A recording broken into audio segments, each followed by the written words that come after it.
Magandang araw po sa inyong lahat at sa lahat ng mga katulad ko na avid listeners ninyo. Sa inyong programa sa YouTube ay una kong napakinggan sa aking kaibigan at mula nga noon ay madalas ko na rin itong pinakikinggan.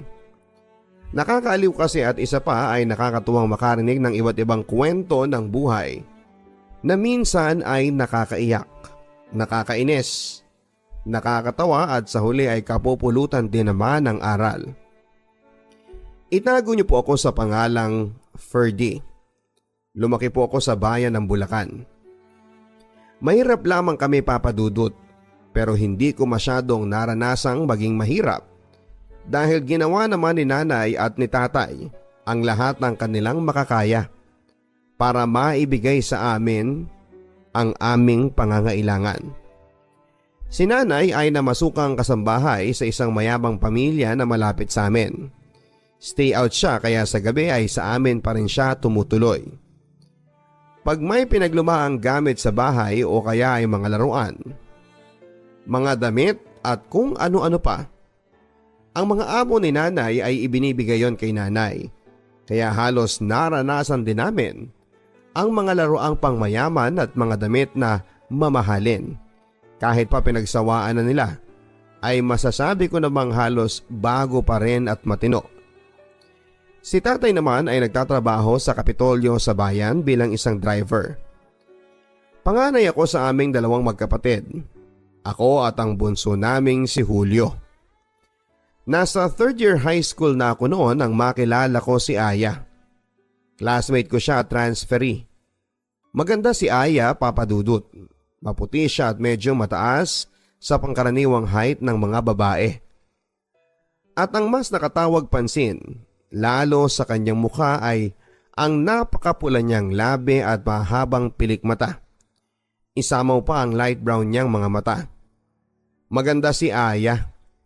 Yun nga lang ay medyo boyish itong magkikilos.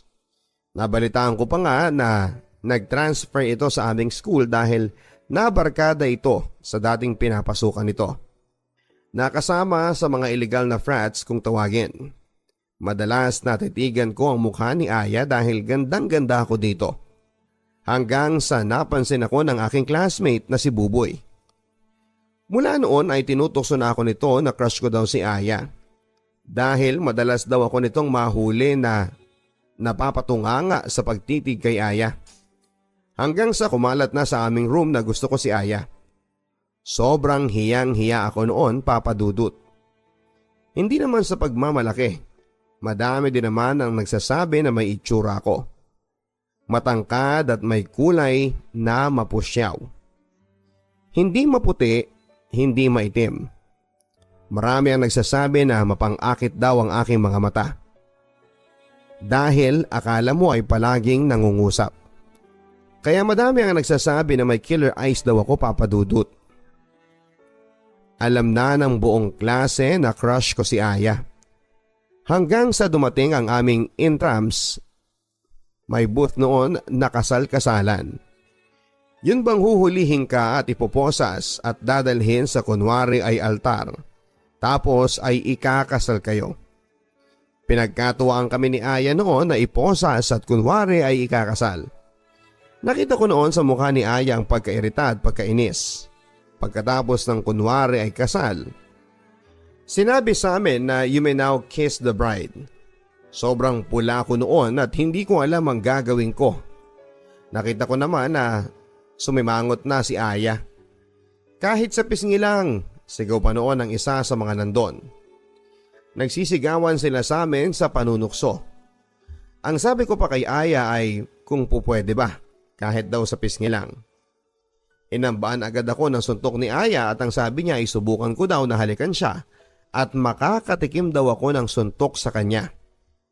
Pero sa pagkantsaw nila ng kiss ay tinulak ako ng isa sa mga kaklase ko.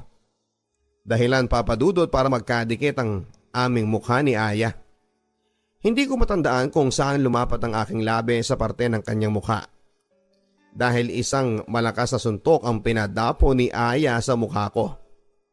Papadudot na walan pa ako ng malay noon at sa klinik ako nagkamalay. Dumugo daw ang ilong ko noon. at medyo pumutok ang unahang nguso ko. Dahil doon ay pina-check up pa nga ako ni nanay dahil sa sobrang sakit na parabang nabalian ako ng buto sa ilong. Ilang araw ko ding dinamdam ang sakit ng nguso at ilong ko. Ilang araw din akong hindi nakapasok dahil pinagaling ko pa ng konti ang halos pumutok kong ilong at talagang putok ng nguso. Nung nakapasok na ako ay halos hindi ko tingnan noon si Aya. Pero napapansin ko na madalas niya akong tingnan. Noong nag-vacant period na kami ay hinintay ko munang maglabasan ng lahat bago ako tumayo sa aking silya. Noong napadaan si Aya sa aking pwesto ay may nilapag siyang naka-fold na papel sa aking desk. Nilingon ko si Aya pero tuloy-tuloy lamang ito sa paglabas. Nang binasa ko na ang sulat, ang sabi niya ay sorry. Nabigla lang daw siya. Akala daw niya ay ninakawan ko siya ng halik. At pinaliwanag na rin niya sa akin na alam na raw niya na may nagtulak lang sa akin kaya hindi ko sinasadyang halikan siya. Sa totoo lang papadudot ay masaya ako dahil ang astiging si Aya ay marunong din palang mag-sorry.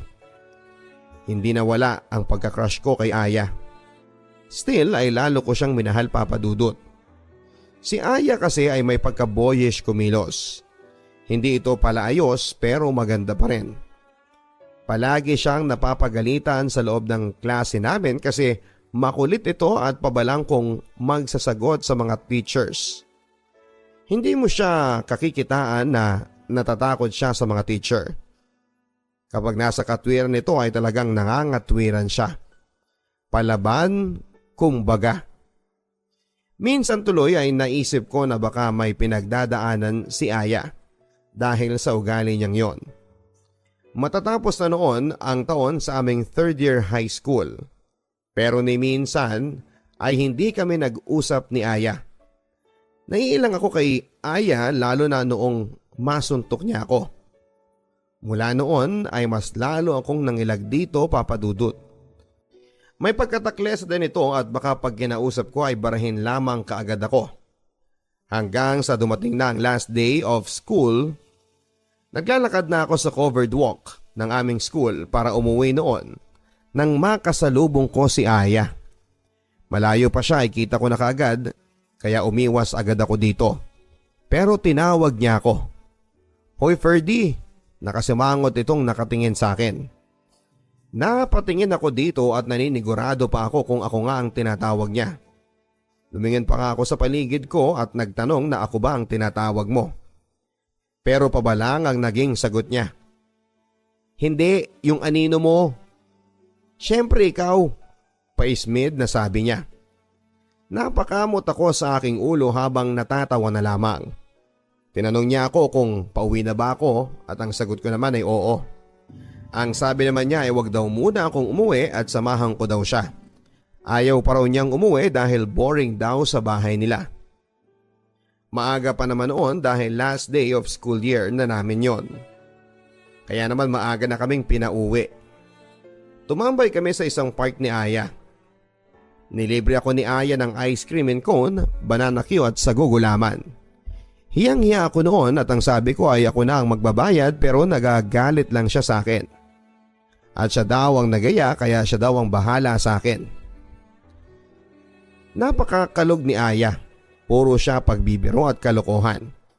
Ako naman ay parang napalagay na ang kalooban sa kanya.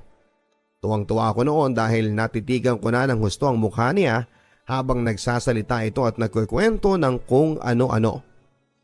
Sayang nga lang bakit kasi kung kailan last day of school year na. Saka pa nangyari nagkalapit kami ng loob ni Aya.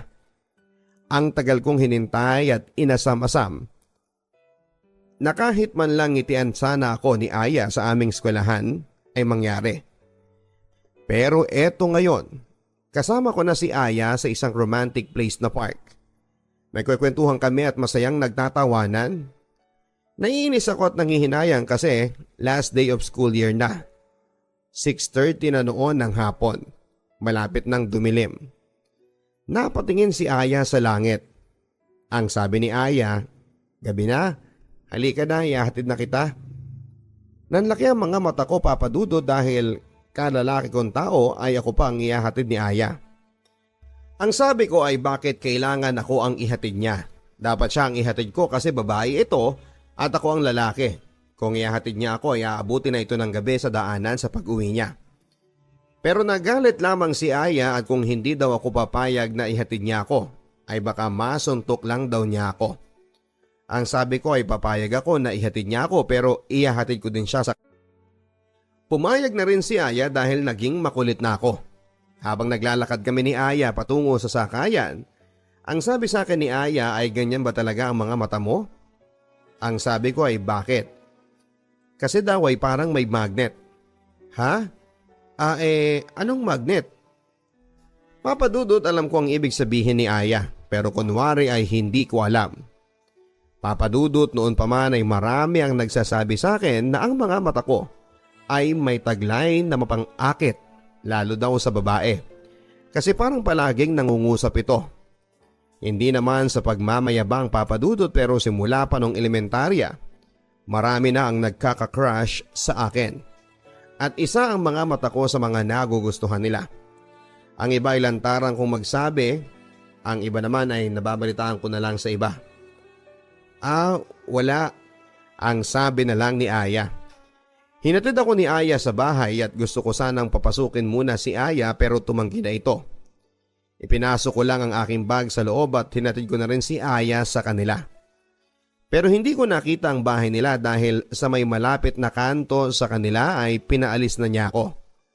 Malapit na raw doon ang bahay nila at kaya na niyang umuwing mag-isa. Papadudot masayang-masaya ako noon kasi nakasama ko at nakausap ko na si Aya. Sayang nga lang at bakasyon na. Mabait naman pala ito at sayang nga lang at kung kailan last day na ng school year ay saka pa nangyaring nagkalapit kami ni Aya. Lalo kong binahal si Aya sa mga sumunod na araw ay miss na miss ko na nga agad ito. Pero after 1 week ay nagulat ako dahil may naghahanap daw sa akin. Nang tignan ko ay nanlaki ang mga mata ko dahil si Aya yon. Niyaya niya ulit akong mamasyal sa park, papadudot. Napadalas na nga ang pagpunta ni Aya sa amin. Madalas ay namamasyal kami ni Aya. Madalas ay sa park kami nag-uubos ng aming oras na magkasama at masaya.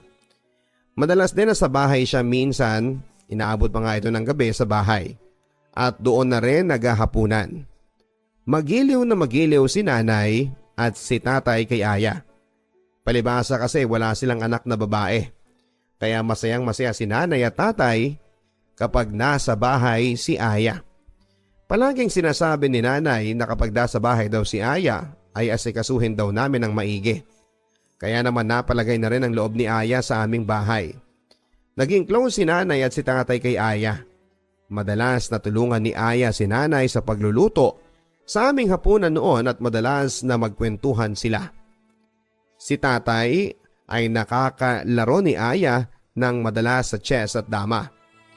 Nakikita ko kay Aya na parang sabik na sabik si Aya sa pagmamahal ng mga magulang. Si Aya papadudot ay nasa pangangalaga ng kanyang lola. Ang ina niya ay nasa Canada nagtatrabaho bilang nurse. Ang kanyang ama naman ay may sarili ng pamilya dahil hiwalay na ang ama at ina niya. Pero ang sabi ni Aya ay sinusustentuhan pa rin daw siya nito. Dati ay sa isang private school siya nag-aaral pero dahil nabarkada ito ay nilipat siya sa aming school na public. Yun daw ang punishment na ibinigay sa kanya ng kanyang lola. Masayang masaya ako noon papadudod kapag wala sa bahay si Aya ay panayang tukso sa akin ni tatay. Nang hina ko daw dahil hindi ko man lang maligawan si Aya. Ang sabi ko naman ay magkaibigan lang talaga kami ni Aya. Pero hindi naniniwala si tatay. Ang sabi ni tatay ay imposible daw na hindi ko man lang nagugustuhan si Aya dahil ang ganda-ganda raw nito. Ano daw ba ako? Bakla? Natatawa na lamang ako noon papadudod kung alam nga lang ni tatay na sobrang gustong gusto ko nang ipagtapat kay Aya na matagal ko na siyang gusto. Pero nag-aalinlangan ako dahil baka hindi niya ako gusto. At baka makaapekto pa yon sa aming pagiging magkaibigan. Nag 4th year high school na kami papadudot. Ilang beses kong pinagdasal na sana ay maging magkaklase kami ni Aya pero hindi nangyari yon. Pero okay lang kasi palagi kaming magkikita ni Aya kapag vacant period namin. At pag-uwian ay magkasabay kami palagi nito. Nabuo ang isang malalim na pagkakaibigan sa amin ni Aya. Marami tuloy ang nag-aakala na kami na ni Aya. Ang sabi ni Aya ay hayaan ko lang sila sa iisipin nila. Kapag may nagtanong daw kung kami na ay sabihin ko daw na oo para matigil sila sa kakatukso. Dahil lalo daw silang manunukso kapag sinabi namin na magkaibigan lang kami. Wala din kasing maniniwala. Kaya naman ang buong akala ng eskwelahan ay GF ko na si Aya at ganun din si Aya. Nakala nila ay boyfriend ako ni Aya. Pero ang totoo ay best friends lamang kami. Yun ang sabi ni Aya sa akin. Best friend daw niya ako. Sobra ako masayang masaya, Papa Dudut. Wala nang katapusan ang pagiging masaya ko dahil kahit na best friend lang kami ni Aya, ay para na rin kaming mag-boyfriend dahil palagi kaming magkasama. Kapag weekend ay palagi itong nasa bahay. Naipakilala na rin ako ni Aya sa kanyang lola at madalas din na isama ako ni Aya sa kanila. Ang sabi pa noon ng lola ni Aya ay palagi kong papayuhan si Aya na mag-aral ng mabuti. Ang sabi pa ng lola niya ay mula daw nang naging magkaibigan kami ay nag-aral na raw ito ng mabuti at tumaas na rin ang mga grado niya. Mas napabuti pa daw sa aming school na ito nag-aaral at naging magkaibigan kami. Malaki daw ang naging impluwensya ko sa kanyang apo kaya naman proud ako that time. Hanggang sa nakagraduate na kami ng 4th year high school, Papa Dudut. Bakasyon na noon. Nanonood kami ni Aya ng pelikula sa CD noon sa aming bahay. Nakaupo ko sa dulo ng sofa at nakahiga naman sa aking kandungan noon si Aya. Ang sabi ni Aya ay sa Maynila na raw siya mag-aaral ng college sa kursong nursing. Yun daw ang gusto ng mama niya kasi nurse din ito sa ibang bansa. Nabanggit na sa akin yon ni Aya. Nalungkot ako pero habang bakasyon ay sinulit ko naman ang mga araw na magkasama kami. Ferdy, magkakalayo na tayo kapag nag-aral na ako sa Maynila. Mamimiss kita, ang sabi nito na nakahiga pa rin sa aking kandungan at nakatuon ang paningin sa aming pinapanood. Ang sabi ko ay mamimiss ko din naman siya pero wala namang kaming magagawa. Siguro ay magsulatan na lamang kami kasi hindi pa naman uso ang cellphone sa mga panahon na yon. Meron na siguro pero yun na yung modelong malalaki pa noon. May mga kaya lang o mayayaman ang nakaka-afford. Ang sabi sa akin ni Aya ay kaibigan lang daw ba talaga ang nararamdaman ko sa kanya. Nagulat ako, Papa Dudut, at hindi kaagad ako nakakibo. Tumayo siya sa pagkakahiga sa aking kandungan at bigla niya akong hinalikan sa labi. Ang sabi ni Aya matagal na niya akong gusto. Pero hindi daw niya mabasa sa akin kung mahal ko din ba siya o talagang kaibigan lang o kapatid na babae ang turing ko sa kanya.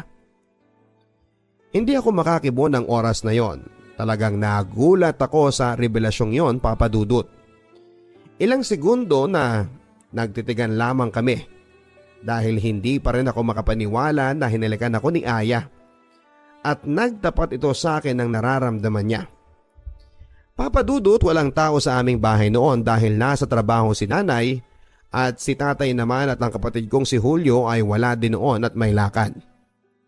Muli kong hinalikan si Aya. Mas maalab at mapusok sa edad namin 16 ay may nangyari sa amin, Papa Dudut. Si Aya ang aking first kiss. Si Aya din ang kauna-unahang babae na aking nakaisang katawan. Masasabi kong wala pa akong masyadong alam ng panahon na yon. Pero si Aya siyang naging mas mapusok noon. At masasabi ko din na hindi ako ang nakauna sa kanya. Alam ko yon dahil ramdam ko. Papa Dudut, ilang beses pa na naulit ang mga nangyayari sa amin. Lalo na kapag walang tao sa aming bahay. Naging officially na rin na kami ni Aya. Si Aya ang first girlfriend ko. At masasabi kong first love. Kaya naman naging masyadong malungkot ang araw na maghihiwalay na kami ni Aya. Ang araw na kailangan na niyang lumuwas para mag-aral sa Maynila. Papadudot, nag-iiyakan kami ni Aya.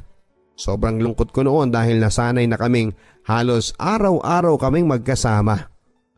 At ngayon ay magkakalayo na kami. Ang sabi ni Aya ay papasyal na lang siya kapag weekend. Total ay malapit lang naman ang Bulacan sa Maynila. Papadudot, sa mga unang araw at linggo na hindi ko nakakasama si Aya ay sobrang lungkot ko. Dahil magkalayo na kami ni Aya. Mabuti na lamang at pasukan na at itinuong ko ang aking atensyon sa pag-aaral. Kumuha ako ng kurso na mechanical engineering. Ang sabi ni Aya tuwing weekend ay uuwi siya dito pero hindi nangyari. Sumulat si Aya sa akin at ang sabi niya ay ayaw siyang payagan ng kanyang tita na umuwi dito sa Bulacan tuwing weekend. Doon kasi siya nakatira sa tita niya habang nag-aaral. Pero nagbigay siya ng landline number at madalas nga papadudot na kapag weekend ay sa telepono na lamang kami madalas na mag-usap. Palagi ako nagtatabi ng extra money para may pantawag ako kay Aya sa mga payphone. Sa una ay okay naman ang aming communication, papadudot. Masaya at palagi kami nagkwekwentuhan ng mga nangyayari sa amin. Pero nang tumagal ay palagi nang wala si Aya kapag tatawag ako sa mga tita niya. Kesyo may lakad daw, nasa school, tulog, dumalas ng dumalas na hindi ko na siya nakakausap. At minsan ay naabutan ko siyang makausap ay parang wala pa ito sa mood. Puyat daw siya at wala pang tulog. Medyo naiinis na ako noon, papadudot, dahil noon nga lang kami nagkausap ay parang wala pa ito sa mood. Nasabi ko tuloy na siguro ay may bago na siyang ibang lalaking pinagkakaabalahan. Nagalit si Aya sa akin at puro daw ko hinala. Pati ang effort kong mag-ipon ng pera para may pangtawag sa kanya every weekend ay naisumbat ko pa sa kanya. Na kesyo hindi ako nakauna sa kanya. Alam kong hindi ako nakauna sa kanya, papadudot, kahit na first time ko yon. Kaya ang sabi ko ay kung sino-sino sigurong lalaki ang nagdadaan sa kanya. Na hindi ko siya kailanman mapagkakatiwalaan. Umiyak lang nang umiyak si Aya at binagsakan niya ako ng telepono. Papadudot, nang maibaba naming pareho ang telepono ay inis na inis ako, pero after lang ng ilang minuto na nakatayo ako sa gilid ng payphone na yon ay bigla akong nakonsensya at bigla ay sising-sisi ako kung bakit ko ba nasabi ang mga bagay na yon kay Aya. Muli kong tinawagan si Aya pero pinsan na nito ang sumagot ng telepono at ang sabi ay wala daw doon si Aya. Alam ko na sobra kong nasaktan si Aya. Sa katunayan ay gusto kong pukpukin ang ulo ko. Sising-sisi ako kung bakit ko nagawa ang mga bagay na yon. Mula nga noon, papadudot, ay hindi ko na nakausap si Aya. Tuwing sinusubukan ko siyang tawagan ay hindi na niya ako kinakausap. Umiiyak ako palagi sa gabi bago matulog. Oo, lalaki ako. Pero sobra akong nasasaktan sa kinahantungan ng aming relasyon. Naging masyado akong matabil ng mga panahon na yon. Sana pala ay kinimkim ko na lamang ang selos at inunawa ko si Aya. Papadudot, halos 4 na buwan akong sumubok gumawa ng paraan para makausap ko si Aya. Pero lagi akong bigo. Hanggang sa napagod na ako at sinuko ko na si Aya. Siguro nga ay ganun lang kadali na bitawan ako ni Aya. Siguro nga ay may iba na siyang pinagkakaabalahan. Kaya natitiis niya ako at tuluyan na rin kinalimutan. Sobrang sakit at lungkot pero kailangan. Nawalan na nga kami ng communication ni Aya, papadudot. Walang malinaw na usapan o closure. Hanggang minsan bakasyon na noon sa unang taon bilang college. Hindi sinasadya na makita ko ang isa naming kaibigan ni Aya noong high school. Si Mildred, nagkumustahan kami at nabanggit niya na nandito sa kanila ngayon si Aya. Kasama daw nito ang boyfriend niya na taga Maynila. Ang gwapo nga daw at di kotse pa. Sabi pa sa akin ni Mildred ay hindi man lang daw niya nabalitaan na nag-break na kami ni Aya. Nalaman na lang daw niya nang makita niya si Aya at ang boyfriend nito na nakatambay sa park. Kasi daw ay nandun daw sila noon ng kanyang boyfriend kaya hindi sinasadya na nagkita sila. Kumain pa nga daw silang apat at hinatid sa kanila ng kotse ng boyfriend ni Aya. Pinipilit kong ngumiti papadudot kay Mildred pero sa totoo ay gustong gusto ko nang sumabog ng dibdib ko sa mga nabalitaan ko kay Aya. Akala ko noon ay nakamove on na ako kay Aya pero hindi pa pala. Dobleng sakit pa nga ang nararamdaman ko nang malaman kong may iba na pala itong boyfriend. Ang sakit-sakit papadudot pero wala na akong magagawa.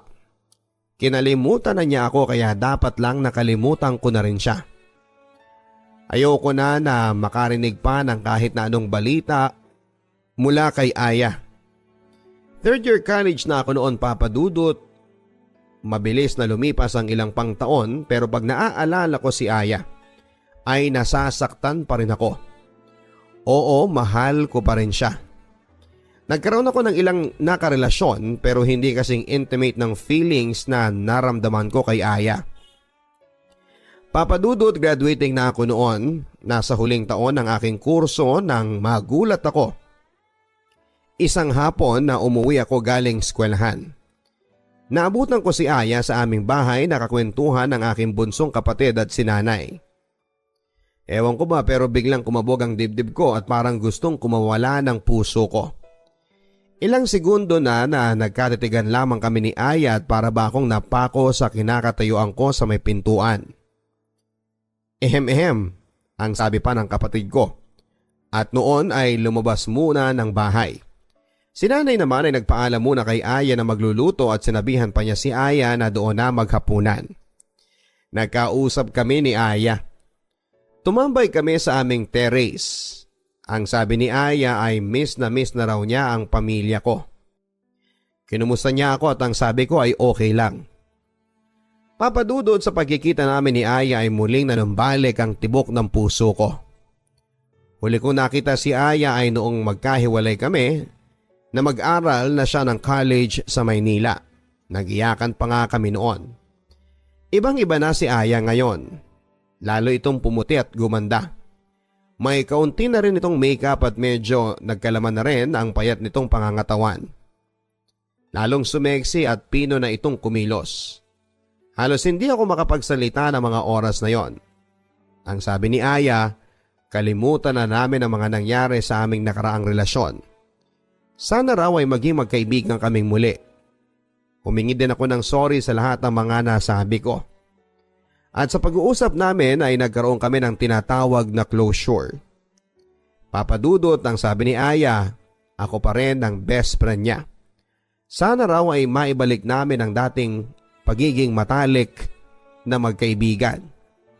Ang sabi ko naman ay oo, pero deep inside ay mahal na mahal ko pa rin si Aya. Hindi po nagbago ang feelings ko sa kanya mula noon hanggang sa ngayon. Ang sabi ni Aya ay napahinto siya sa pag-aaral dahil aminado siyang nagkamali na naman siya. Nabarkadang muli sa mga kaibigan na mali. Natutong manigarilyo, mag-inom at pati ang illegal na drugs ay natikpan niya. Pinalayas daw siya ng tita niya sa bahay at pinauwi sa lola niya. Buti ka pa, gagraduate ka na. Nakangiti pang titig sa akin ni Aya. Napangiti lang ako at ang sabi ko ay sayang, gagraduate na rin sana siya. Pinayuhan ko siya na sana'y maging seryoso na siya sa buhay. Matatanda na kami at hindi habang buhay na puro pasarap lang. Niyaka pa nga ni Aya ang kanang braso ko at inihilig ang kanyang ulo sa aking balikat. Yan ang namiss ko sa iyo, bes eh. Napakaseryoso mo talaga sa buhay. Thank you kasi palagi kang nandyan. Nakangiti pa niyang sabi. Ako naman papadudot ay kilig na kilig. Biglang tumayo ang aking mga balahibo sa katawan. Sa pagdidikit ng katawan namin ni Aya ay gustong gusto ko siyang yakapin ng mahigpit. At halikan pero nagpigil ako. Hindi kaibigan lang ang nararamdaman ko sa kanya. Mahal ko pa rin si Aya. Pinigilan ko ang aking nararamdaman at pinilit ko na rin papadudot na maging casual lang kay Aya. Pinaramdam ko kay Aya na talagang wala na akong nararamdaman para sa kanya. Naulit na palagi na namang nasa bahay si Aya. Minsan o madalas nga ay sinusundo pa ako ni Aya sa school na pinapasukan ko. Minsan gumagawa na ako ng paraan para iwasan si Aya. Minsan sinasabihan ko si Aya na huwag niya akong puntahan sa school kasi may nililigawan akong babae at baka ma-misinterpret ka ako nang nililigawan ko na GF ko siya. Sumunod naman ito. Pero sa totoo lang ay wala akong nililigawan. Minsan ay kinausap ko pa ang barkada kong babae na mag-pretend kami na GF ko siya. Pumayag naman agad ito. Alam ko na pupunta na naman si Aya sa bahay dahil linggo yon. Maghapon na naman ito doon. Kaya maaga akong umalis at sinundo nga si Carrie ang barkada kong babae. Pagdating namin sa bahay ay pinakilala ko si Aya kay Carrie. Tawa kami ng tawa noon ni Carrie at kunwari ay sweet na sweet kami ni Carrie. At halos hindi namin pansinin si Aya. Kaya ang ginawa ni Aya ay umuwi na lamang ito. Pero nakaramdam din ako ng konsensya. Parang nagsisisi pa yata ako sa ginawa ko. Pero sa isang sulok ng isip ko ay madalas na tumatanggi ako at sinasabi kong may lakad kami ni Carrie kapag niyayaya ako ni Ayang mamasyal. Mas pinipili ko na tumambay sa iba kong tropa kapag weekend dahil alam kong tatambay na naman si Aya sa bahay at maghapon ito na nandun. Iniwasan ko ng maigi si Aya. Pinakita ko sa kanya na hindi na tulad ng dati na kaya niya akong mahulog sa kanya. Hanggang minsan ay umuwi akong medyo nakainom, gabi na noon mga 10:00 na yata ng gabi. Naiinis si nanay noon na naghihintay sa akin. Pinagalitan pa nga ako dahil umuwi akong lasing.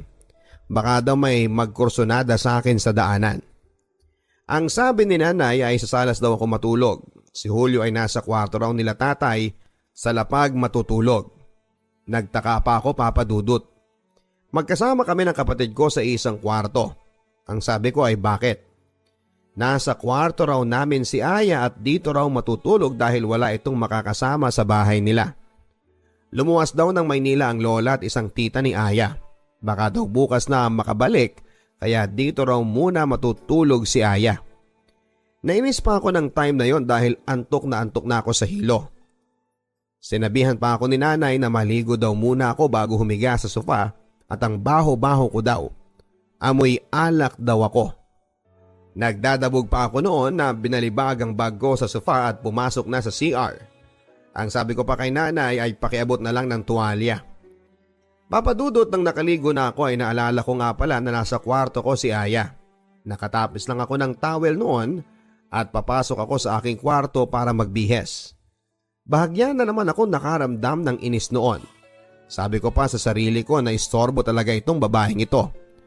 Patay na ang ilaw sa kwarto nang pumasok ako. Kinapa ko ang ilaw at binuksan ko yon.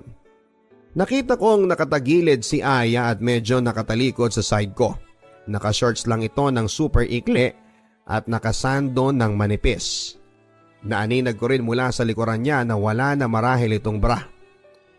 Bigla ay nakaramdam ako ng kakaiba at bigla na namang tumayo ang aking balahibo. Sandali ko pa siyang pinagmasdan at kumuha na ako ng damit para magbihe sana. Pero bago pa yon ay nagising si Aya at pupungas-pungas na tumingin sa akin. Tumihaya si Aya at naaninag ko ang kanyang dibdib na walang panloob. Napansin niya tayo ni Aya pero imbes na takpan niya ito ay bumangon ito at itinaas ang kanyang damit. Ang sabi ni Aya ay alam daw niyang miss na miss ko na ang mga yon. Papadudod hindi na ako nakapagpigil pa. Muli ay may nangyari. Naulit yon, Papa Dudut. Madalas at sa pagkakataong yon ay masasabi kong mas naging mapusok si Aya. Siya palagi ang nagyayaya at mas gusto niya na kung saan kaming sulok ng bahay. Yung bang nagmamadali at baka may dumating dahil minsan nasa kusina kami, sa dining sofa, sa CR at sa kung saan. Naging kami muli ni Aya, Papa Dudut. Magmula nang maging kami ulit ay madalas nang makita ko si Aya na naninigarilyo sa harapan ko. Nung una ay pinapagalitan ko siya. Ako nga kalalaki kong tao ay hindi ko natutunan ng magsigarilyo, siya pang babae. Pero kalaunan ay hindi ko na rin ito napigilan pa at wala akong nagawa. Papa Dudut, sinabi ko kay Aya na hindi nagbago ang pagtingin ko sa kanya mula noong una ko siyang nakita noong 3rd year high school pa lamang kami. Hanggang ngayon ay lalo ko siyang minahal. Inamin ko rin na gusto ko siyang iwasan noon dahil ayoko nang masaktan niyang muli. At inamin ko rin na hindi talaga kami ni Carrie na pinalabas ko lang yon. Pero ngayon sa bandang huli ay kami rin pala ulit. Naging masaya kaming muli, Papa Dudut. Tulad noon ay dobleng saya ang naramdaman ko kay Aya. Maliban nga lang sa naging bisyo na nga niya ang pag-i-smoke at paminsan-minsan ay pag-iinom. Minsan ay nagawa namin na one-on-one kami sa pag-iinom ni Aya. Siya pa ang nagyaya. Kesa sa iba ang makainuman niya ay ako na lang, at least ay boyfriend niya ako. At alam kong mas safe siya pag ako ang kasama niya. Hanggang sa nakagraduate na ako, kinausap ako ng mama at lola ni Aya na piliting bumalik sa pag-aaral si Aya. Ayaw na kasing bumalik ni Aya sa pag-aaral. Naging kontento ito na palaging nakabuntot sa akin at halos sa bahay na namin nakatira.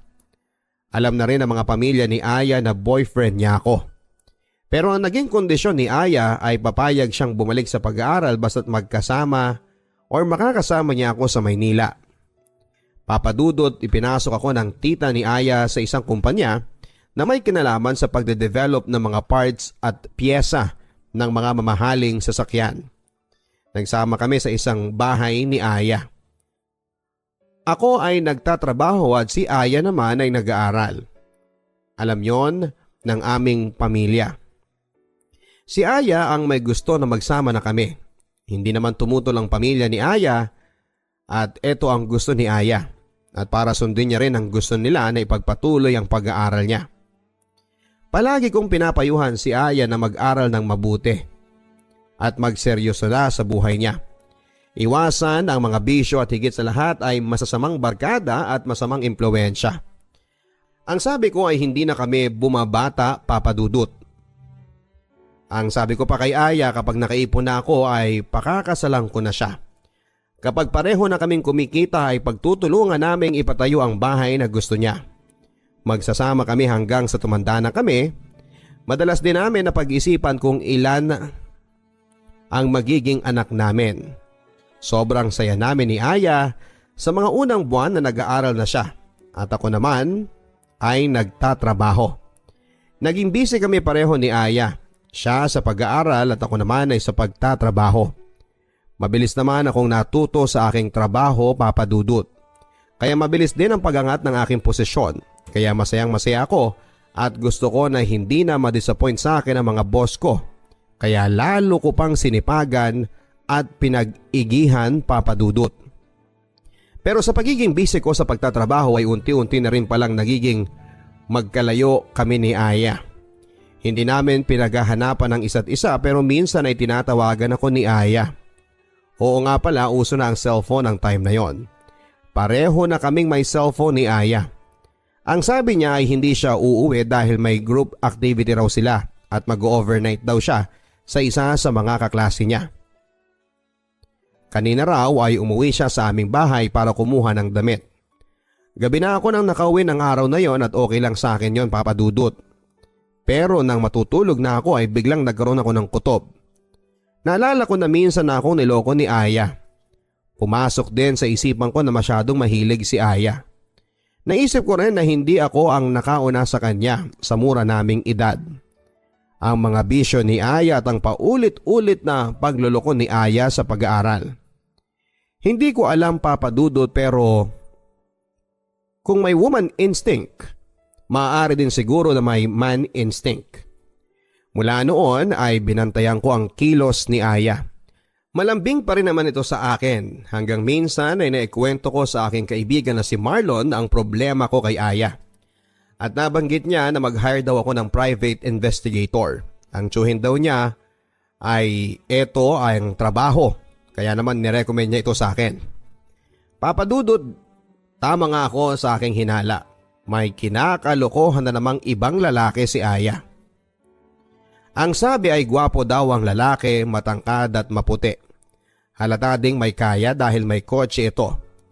May picture ding pinakita na pumasok sila sa isang motel at sa ilang araw na pagsubaybay niya dito ay palaging sinusundo ito ng lalaki. Sobrang nagpipigil ako sa galit nang makausap ko ang private investigator. Nasa restaurant kami noon. Noong mapag-isa na ako ay hindi ko napigilan ng umiyak sa restaurant na yon. Wala na akong pakialam kung may ibang makakita sa akin. Sobra akong nasaktan dahil sa pangalawang pagkakataon ay niloko na naman ako ni Aya. Hindi ko alam kung ano ba ang dapat kong gawin. Nabuo sa isipan ko, Papa Dudut, na hindi ko kukumprontahin si Aya. Hahayaan ko lang ito at magpe-pretend na wala akong alam. Papa Dudut, iniisip ko kasi na baka maapektuhan na naman ang pag-aaral ni Aya kapag nagtalo kami at kapag kinumpronta ko si Aya. Papa Dudut, pag magkasama kami ni Aya ay malambing pa rin naman ito sa akin at ramdam ko pa rin ang pagmamahal niya. Iniisip ko na lang na mahal pa rin naman siguro ako ni Aya at ang sex, doon marahil ako nagkukulang kaya humahanap siya ng iba na magpupuno nito sa kanya. Iniisip ko na baka pag-awayan na naman namin ng matindi ang lahat at makaapekto na naman sa pag-aaral niya. Lalo at nangako pa naman ako sa lola at mama ni Aya na ako ang bahala kay Aya.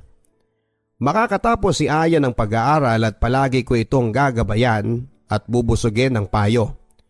Ganun na nga ang nangyari, Papa Dudut. Nagpretend ako na walang alam sa mga ginagawa ni Aya. Maayos naman kami. Maayos ang lahat kahit na ang totoo ay halos umiyak na ako gabi-gabi bago matulog dahil sa sobrang sakit ng nararamdaman ko. Natuto akong uminom at magsama-sama sa mga kasamahan ko sa trabaho sa mga nightclub. Nang babae na rin ako pero yung mga babaeng pang club lang. Minsan nilalabas ko yung mga babae. Natuto din ako manigarilyo at minsan nga ay nanghihingi na ako kay Aya pag wala akong stock. Napansin naman yun ni Aya, pero ang sabi ko ay wala lang yon. Impluwensya ng mga kasamahan ko sa trabaho. Ako naman ang pinayuhan ni Aya na huwag masyadong padadala sa mga taong nakapaligid. Hindi na lamang ako kumibo. Hindi ko lang masabi na dahil sa'yo, kaya ako nagkakaganito. Dahil sa stress ko sa'yo, sa mga alak, sigarilyo, barkada at babae, doon ko na itutuon ang lahat para panandalian kong makalimutan ang lahat. Papa Dudut, nakagraduate na nga si Aya. Masayang masaya si Aya at ang sabi niya ako ang naging inspirasyon niya sa lahat. Pinasalamatan din ako ng mga kaanak ni Aya dahil daw sa akin ay naituwid ko daw si Aya. Ang dating matigas ang ulo na si Aya ay eto na ngayon nakatapos na ng pag-aaral. Dahil daw lahat ng yon sa akin. Papa Dudut, dahil sa tuwa ng mama ni Aya at lola niya ay kinausap nila kami ni Aya na magpakasal na raw kami kahit na civil wedding lang muna. Tuwang-tuwa noon si Aya, Papa Dudut. Niyaka pa ako nito at panay thank you ni Aya sa mama niya dahil binigyan na kami nito ng bendisyon para magpakasal. Ang sabi ni Aya ay sobrang gustong-gusto na raw niyang ikasal kaming dalawa dahil mahal daw niya ako. Ako ay kunwaring tuwang-tuwa din. Pero deep inside ay parang unti-unti nang nawawala ang pagmamahal ko kay Aya. Ang bala ko pa nga noon, Papa Dudut, ay pagka-graduate na si Aya ay saka ko aaminin ang lahat ng nalaman ko. Nahinayaan ko lang siya dahil kapakanan niya pa rin ang iniisip ko. Buong buhay ko ay kay Aya umikot ang halos lahat sa akin. Lahat ng first time ko. Unang pagmamahal. Pero nakakapagod din pala. Pagpaulit-ulit ka nitong nasasaktan. Papa Dudut, hindi ko alam pero naikasal pa rin kami ni Aya sa civil wedding. Gustong-gusto kong tumanggi, Papa Dudut, pero tinalo ko ng hiya sa mga kaanak ni Aya. Lalo na sa mama at lola ni Aya at masigit sa lahat. Lalo pa ang ama ni Aya na kinausap pa ako ng masinsinan bago. Sobrang taas ng tiwala nila sa akin. Halos isang banga nila ako sa pagpapasalamat dahil inakay ko daw sa tamang landa si Aya. Nang mga panahon na yon, wala silang lahat sa tabi ni Aya para gabayan ito.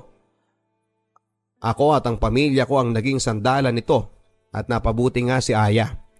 Mataas ang tingin nila sa akin, Papa Dudut, kaya hindi na ako nakatanggi pa sa pagpapakasal kay Aya. Tinulungan kami ng papa at mama ni Aya para makabili ng house and lot sa amin sa Bulacan. Suportado nila kami. Ibinigay din sa akin ng papa niya ang pinaglumaan nitong old model ng kotse para daw may magamit kami at hindi nagko-commute.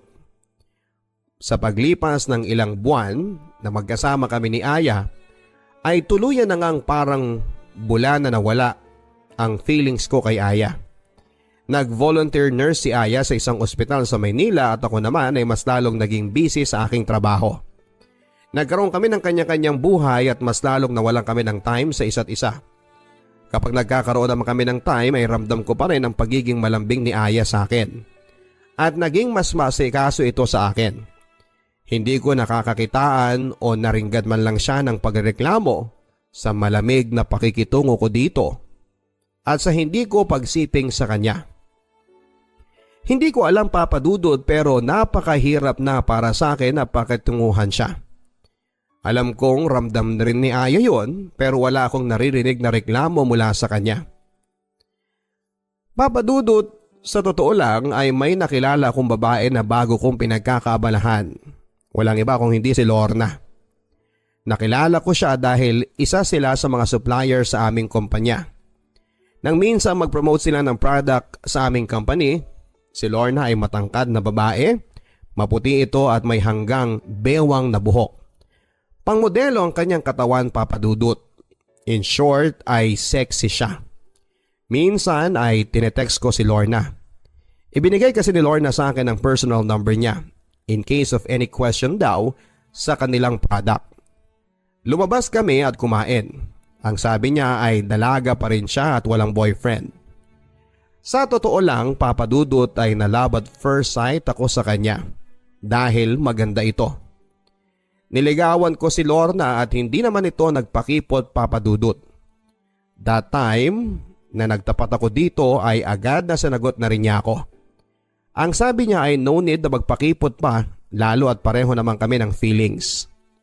Kay Lorna ko na ibuhos ang lahat ng aking pagmamahal. After a month ng paglabas-labas namin ay may nangyari na sa amin. Nagulat ako dahil ako ang nauna sa pagkababae niya. Nagsorry ako at ang sabi niya ay hindi ko alam na berhen pa pala siya. Ang sabi ni Lorna ay sobrang mahal na mahal niya ako. Kaya ay iniingatan niya at pinangako niya sa sarili niyang ibibigay lang niya sa taong pakakasalan niya. Ay naialay na rin niya sa akin.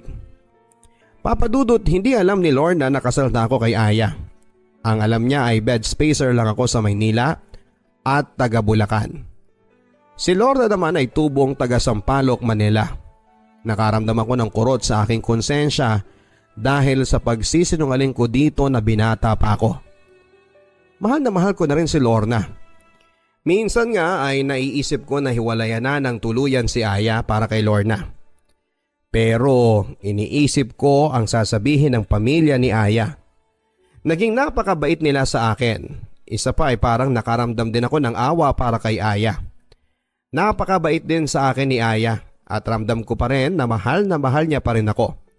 At lalo pa nang ikasal kami. Hanggang minsan na pinag-drive ako ng kasamahan ko sa trabaho para isingit ang pagpapacheck up niya sa ospital na pinagvo-volunteeran ni Aya. Habang waiting pa ang kasama ko na tawagin ng doktor ay pinuntahan ko si Aya kung saan siya naka-duty na nurse station. Nagulat ako dahil ang sabi ay naka-off daw siya samantalang mas maaga pa siyang umalis sa akin kanina sa bahay. Nagduda na naman ako. Hanggang sa pabalik na kami sa trabaho ay malalim kong iniisip na baka may iba na namang kinakalokohan si Aya. Kailangan ko ulit ng serbisyo ng tiyuhin ni Marlon na isang private investigator. Kapag napatunayan ko na totoo uli ang hinala ko ay hihiwalayan ko na talaga si Aya. Sa pagkakataong yun ay hindi na ako nasasaktan kundi may halong excitement dahil at last ay magkakaroon na ng katuparan na maging malaya kami ni Lorna. Nagplano na nga ako sa isip ko na kapag naghiwalay kami ni Aya ay aaminin ko na kay Lorna ang lahat. Magpa-file ako ng annulment at pakakasalan ko si Lorna. Papadudot ilang araw o week na pagsubaybay sa kanya. 2 beses itong nakuhanan na pumasok sa magkaibang hotel na may kasamang magkaiba ring lalaki.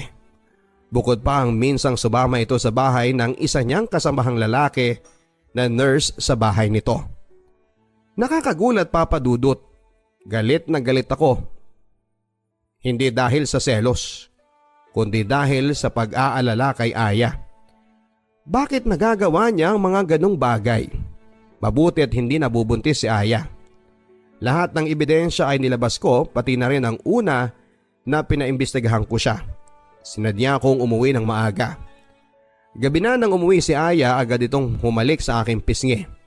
Nagreklamo pa ito na traffic daw at sobrang pagod niya. Hindi na lamang ako nagsalita noon.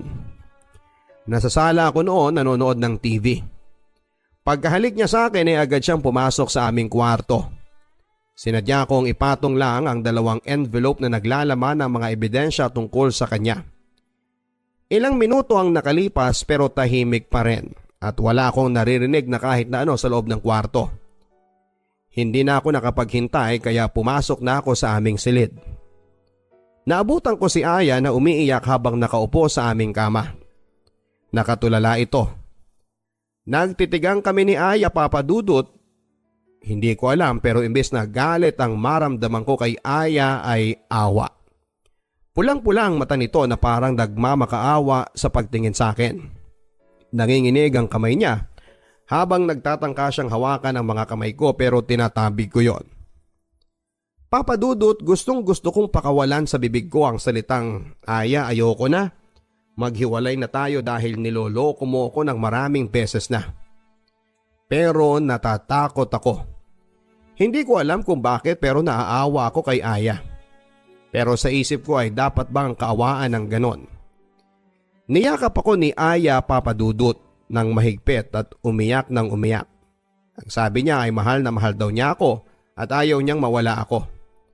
Paulit-ulit niyang sinasabi sa akin na huwag ko siyang iiwanan. Ang sabi ko ay ipaliwanag niya ang mga bagay na yon.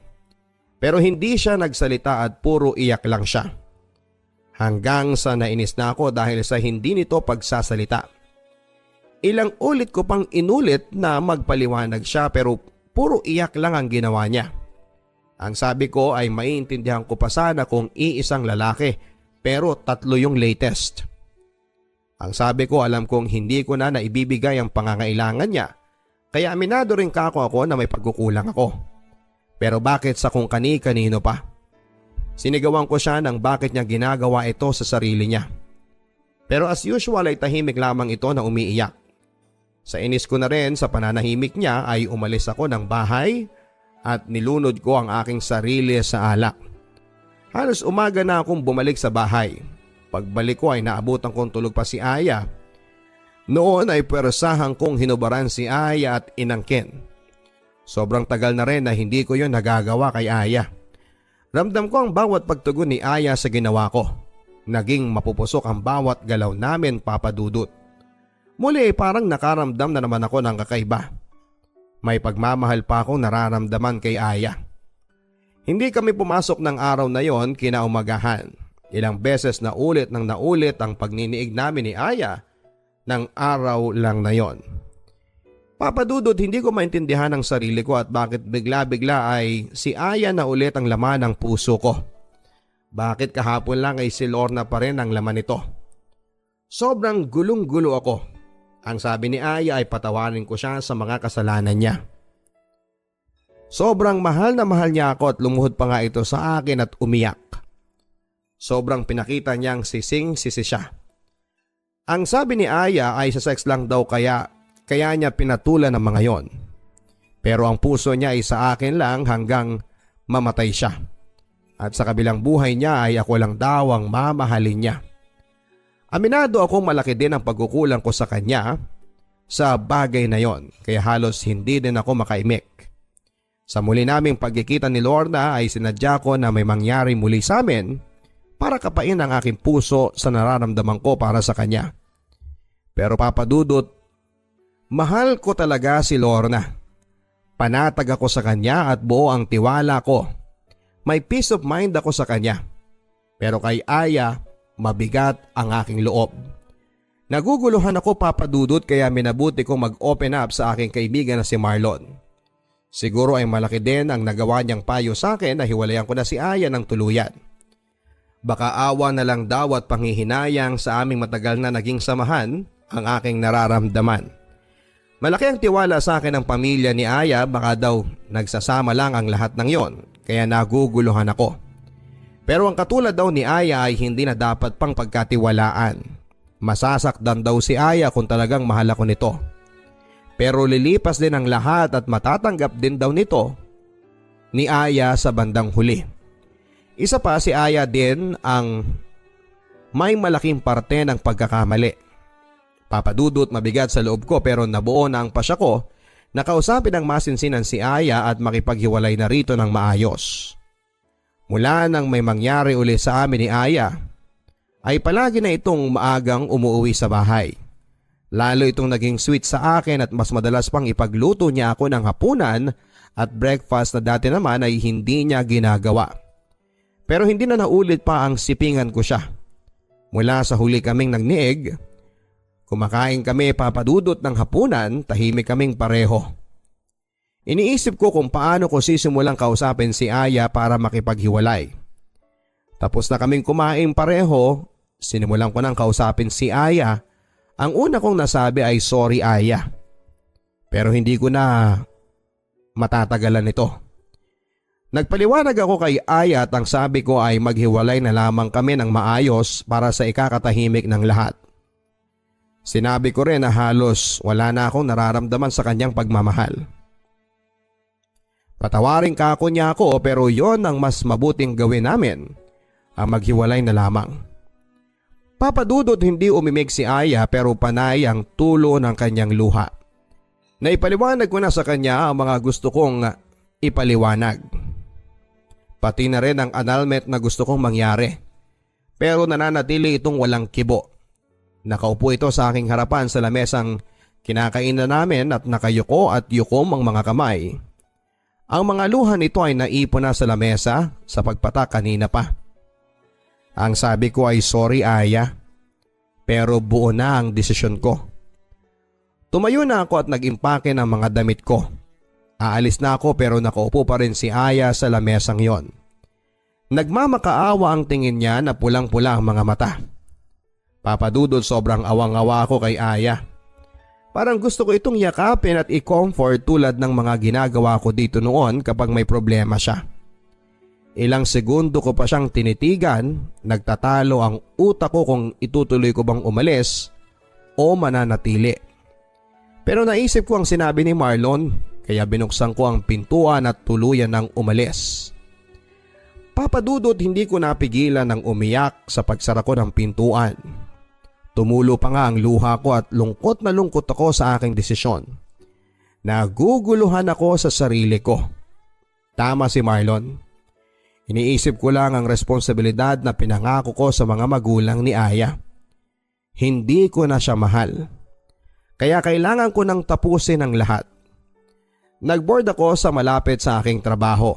Sinunod ko si Marlon na wala akong kailangang ipaliwanag sa mga magulang ni Aya. Kung meron mang dapat na magpaliwanag sa lahat ay si Aya yon. Hindi ko na responsibilidad ang magpaliwanag pa sa kanila. Mag-iisang buwan na rin noon, Papa Dudut, mula nang maghiwalay kami ni Aya. Hindi ko pa rin sinasabi sa pamilya ko ang nangyari. Hanggang minsan ay kinausap ako ni Marlon na galing daw sila sa ospital na pinagjujutihan ni Aya dahil sinamahan niyang muli ang isa naming kasama sa trabaho para sa follow-up check-up nito. Naisipan daw niyang ipagtanong si Aya.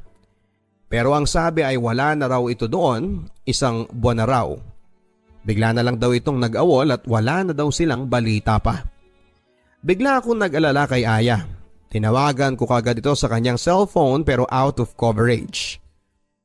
Nakailan na akong call pero patay. Pagkatapos ng trabaho ko ay nagpa siya akong puntahan si Aya sa aming apartment.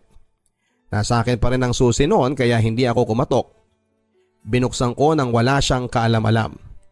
Sobrang kalat ng buong bahay, puro bote ng alak at upos ng sigarilyo sa salas at kusina ay tambak pa na hugasin.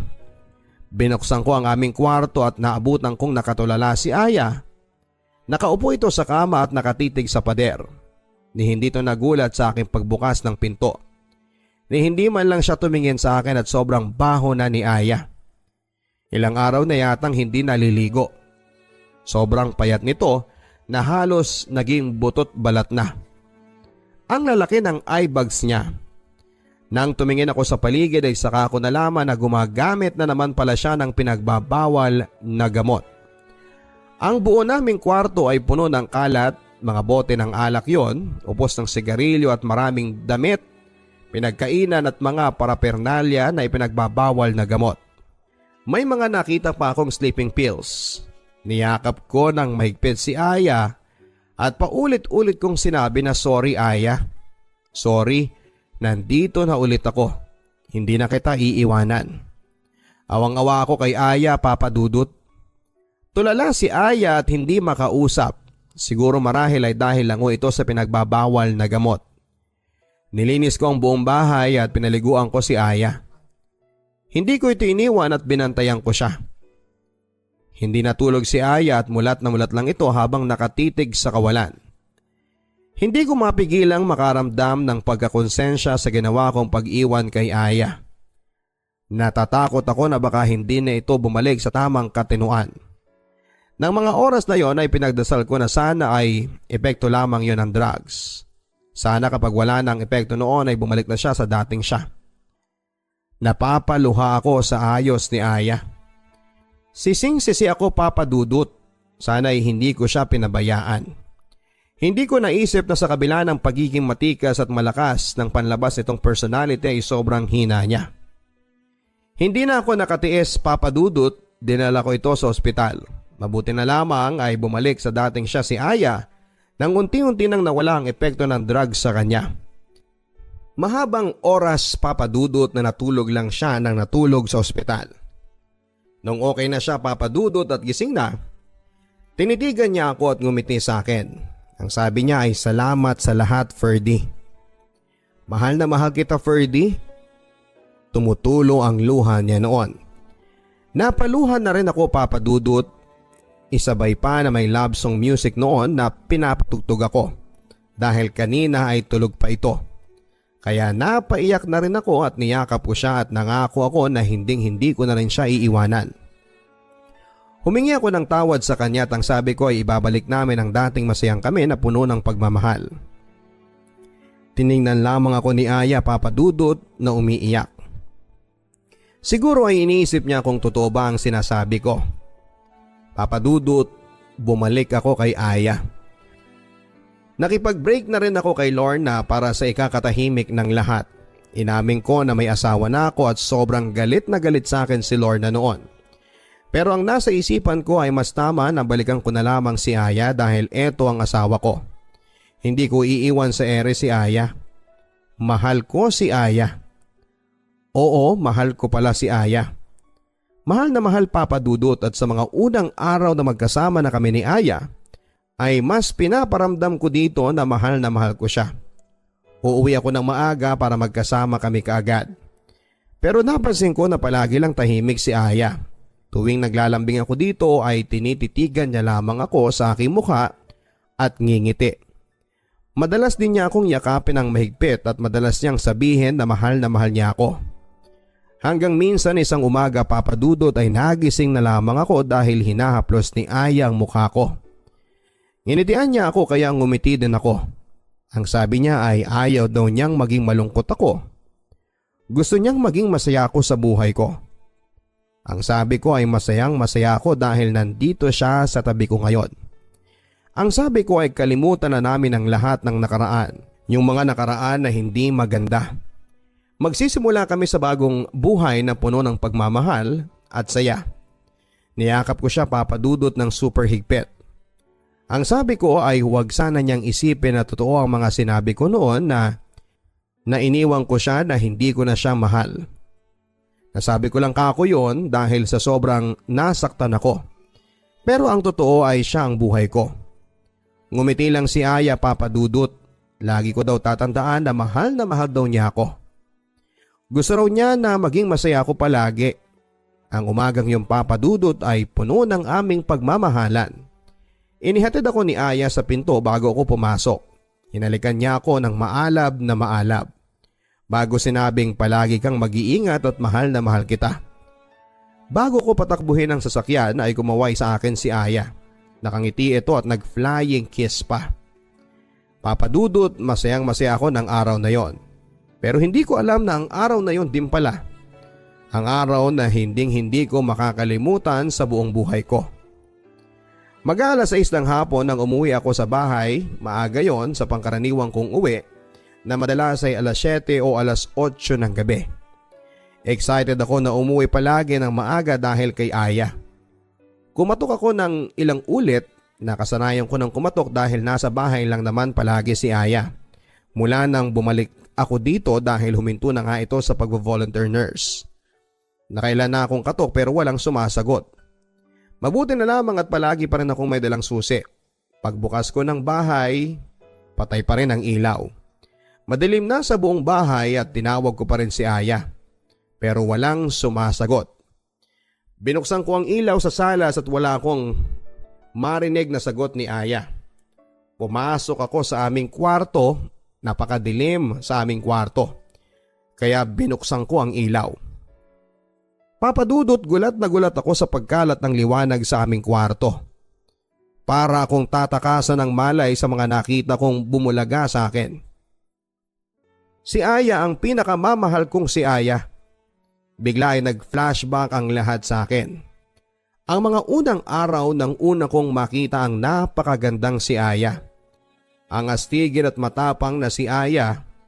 Si Aya na ngayon ay nasa harapan ko na ay wala ng buhay. Nagbigti si Aya gamit ang lubid sa aming sampayan sa likod ng bahay.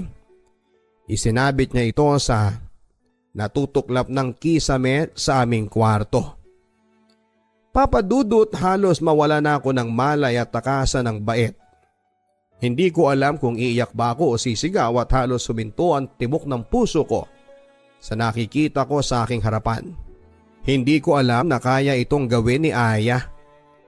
Maayos na kami, papadudot, pero bakit niya pa ginawa ito? Nanginginig ang buong katawan ko noon at halos hindi ako makagalaw. Papadudot, nag-iwan ng sulat si Aya sa ibabaw ng aking unan at ang sabi niya ay patawarin ko siya sa lahat ng mga naidulot niyang sakit sa akin. Mahal na mahal daw niya ako at magiging tunay na malaya na raw ako dahil kailanman ay hindi niya ginustong ikulong ako sa buhay niya. Ang sabi pa niya ay alam daw niya na may bago na akong minahal. Kaya gusto raw niyang maging masaya ako. Nagpapasalamat din siya sa akin at sa pamilya ko sa lahat ng ginawa ko, papadudot. Inaamin din niya sa sulat niya na may sakit siyang nymphomaniac kung saan ay may abnormal na pagkakahilig sa sex o hindi makontrol na pagkahilig sa sex. Hindi daw niya ginusto yon pero minsan o madalas na hindi niya makontrol ang sarili niya. Kaya nakikipagtalik siya kung kani-kanino. Hindi daw niya ito maipagtapat sa akin dahil natatakot siyang iwan ko siya. Madaming ibinilin sa akin si Aya. Mas magiging masaya daw siya sa kabilang buhay kung magiging masaya ako. Nag-iwan din siya ng sulat para sa kanyang lola at mama. Puro paghingi yun ng tawad at pasasalamat. At ang pagsasabi din na kahit matigas daw ang ulo niya ay mahal na mahal niya sila. Papadudot ng mga oras na yon ay iyak ako ng iyak. Sobrang sakit at lungkot ang nararamdaman ko. Sana noon pa man ay pinagtapat na sa akin ni Aya ang kondisyon niya. Mas maiintindihan ko sana si Aya at tinulungan ko sana siya na intindihin at magpatingin sa espesyalista tungkol dito. Wala po akong alam sa sakit na tinutukoy ni Aya, pero nabasa ko sa Google na may treatment at medication naman sa ganong klase ng sakit. Pero wala na akong magagawa dahil wala na siya. Huli na ang lahat. Sana pala ay inintindi ko siya. At hindi ako nagpadalos-dalos sa iniisip kung baka malandi si Aya at mahilig sa lalaki. Sana mas nanaig sa akin ang pagmamahal niyang ipinakita sa akin para mag-obserba sa kanya. Sana pinilit ko siyang magpaliwanag sa akin tungkol sa mga natuklasan ko. Sana hindi ko siya sinigawan at sinabihan ng kung ano-ano. Bagkos ay inintindi ko sana siya. Pero hanggang puro sana lang ako. Papa Dudut, ngayon ay 39 years old na ako. 14 years na po ang nakakalipas mula nang iwan ako ni Aya. Sa ngayon ay kasal na kami ni Lorna at may 2 anak na lalaki at babae.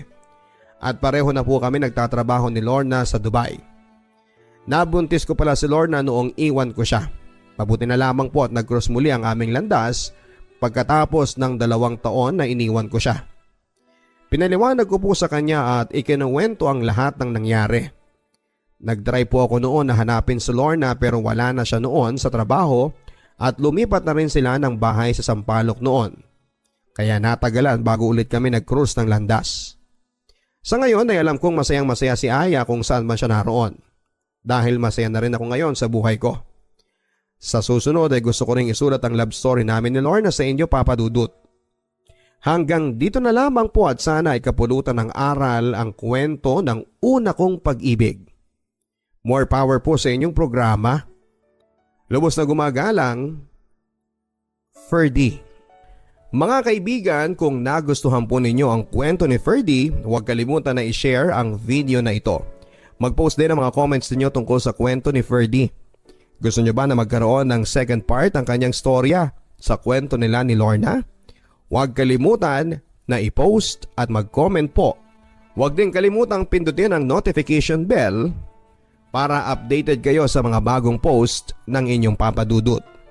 Hanggang sa muli mga kaibigan, ako po ang inyong si Papa Dudut dito sa Papa Dudut Stories, exclusive on YouTube.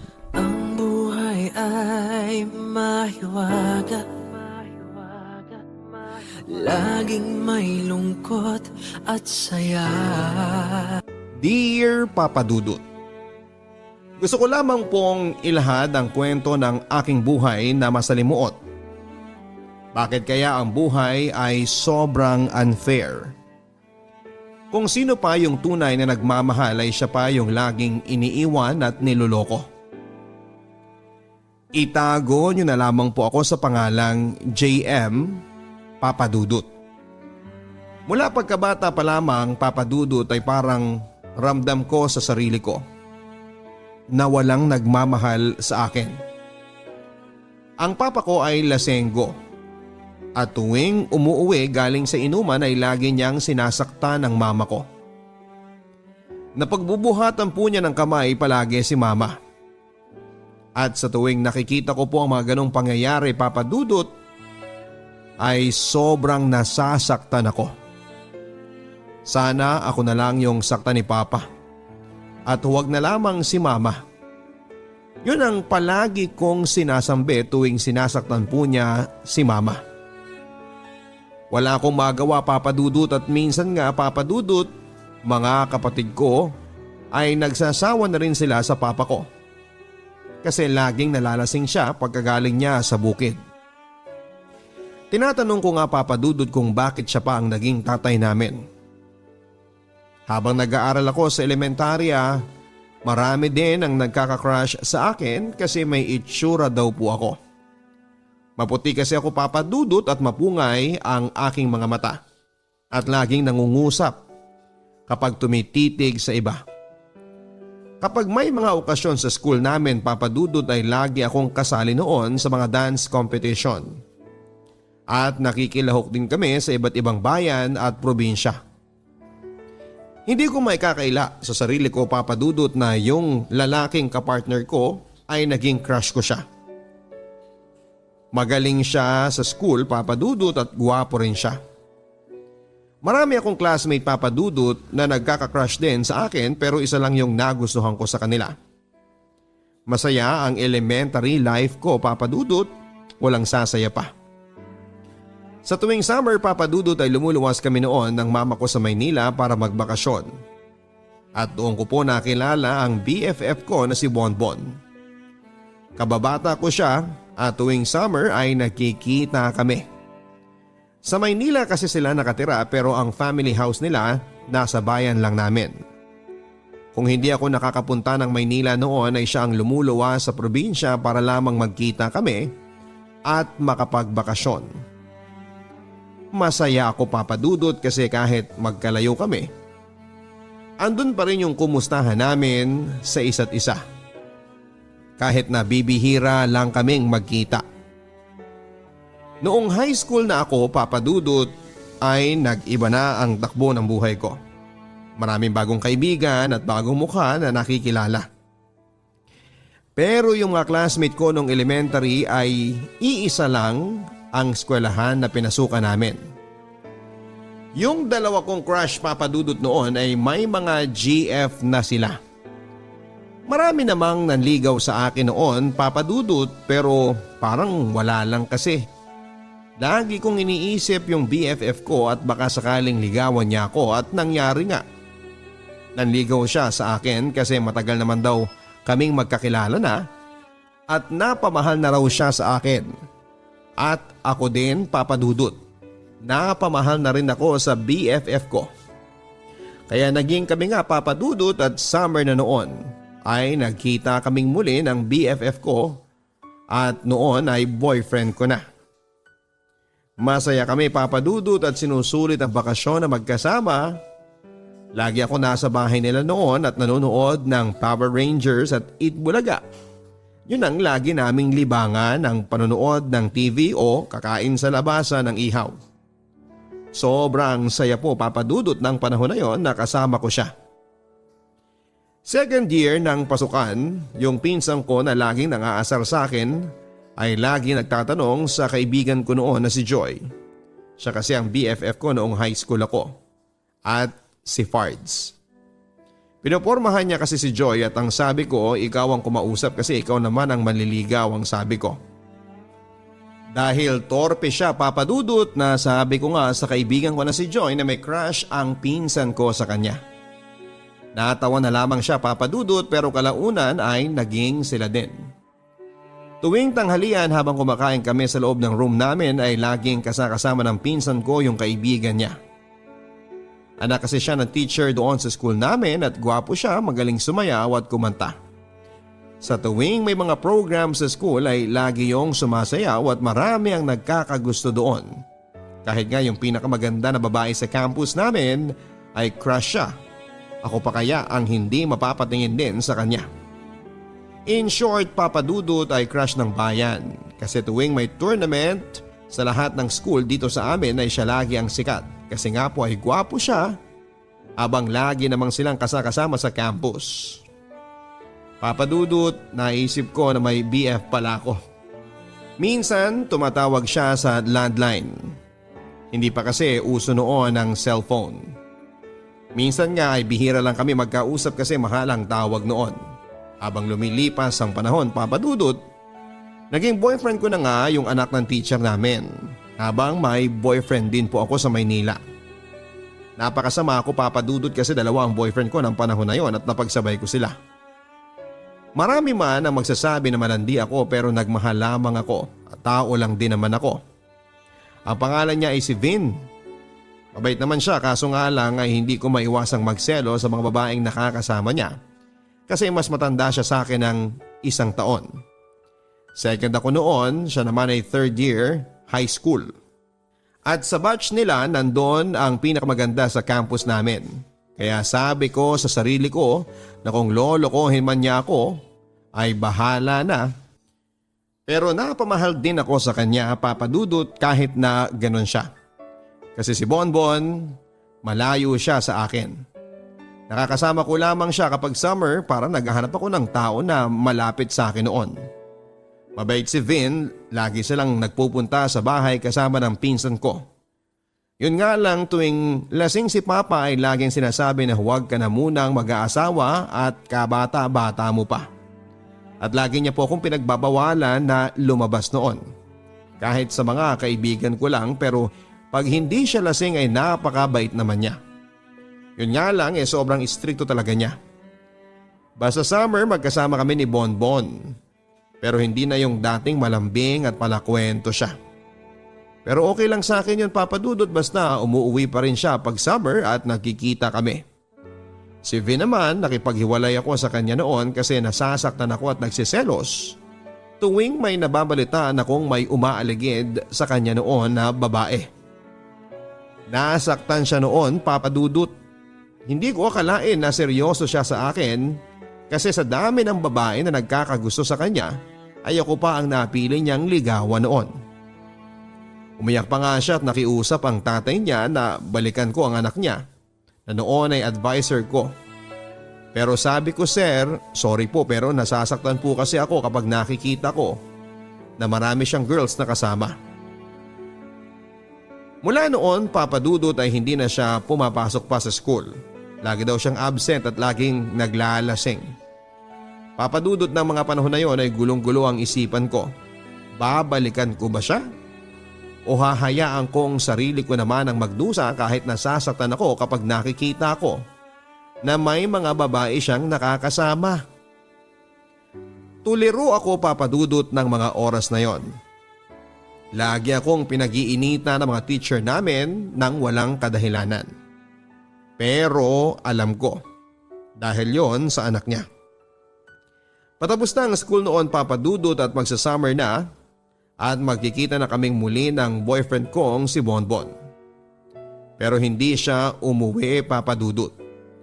Hindi rin kami nakapunta ng Maynila noong summer na yon, Papa Dudut, kasi kasagsagan ng anihan at maraming inaasikaso si Mama noon, kaya nakigapas na lang din ako. At nakikita ko pa rin yung crush ko kahit may GF na siya na classmate din namin noon. 4th year na ako noon, Papa Dudut, nasa kalagitnaan na ng taon. Tuwing pumapasok ako sa school namin, kasama kasi namin yung girl na pinakamaganda sa campus namin. Isang barangay lang kami. May kaya kasi ang buhay nila kaya hindi siya naaarawan o lumalabas ng bahay.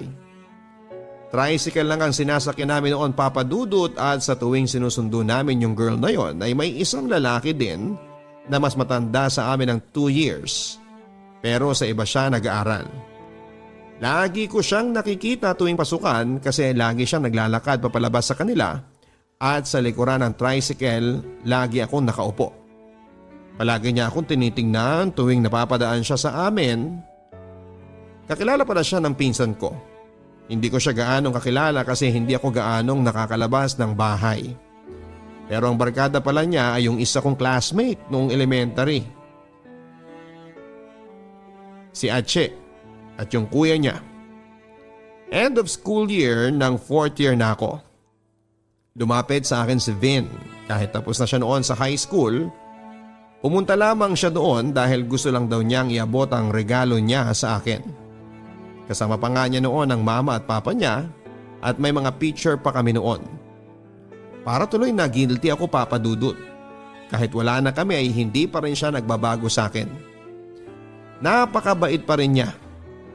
Sabi niya noon baka ito na yung huling araw na magkikita kami kasi baka aalis ka na rin dito. Baka mag-aaral ka na sa Maynila sa susunod na pasukan. Mag-ingat ka lang lagi, ha? Yan ang binitawan niyang salita, Papa Dudut, at hinalikan niya ako bago siya tuluyang umalis. Napakasakit, Papa Dudut, na may nasaktan akong tao. Pasukan na noon, Papa Dudut, ng college at sa Maynila nga ako nag-aral. Tumira ako sa kapatid ko doon at kapitbahay lang namin sina Bonbon sa Maynila. Hindi ko siya nakikita noon, Papa Dudut, kasi hindi yon palalabas ng bahay. Taong bahay lang siya tulad ko.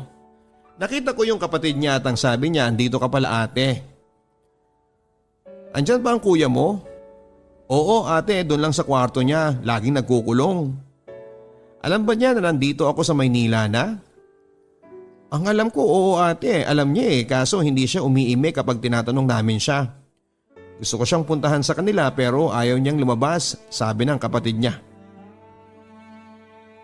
Alam ko naman, Papa Dudut, na may kasalanan ako sa kanya at deserve ko yon.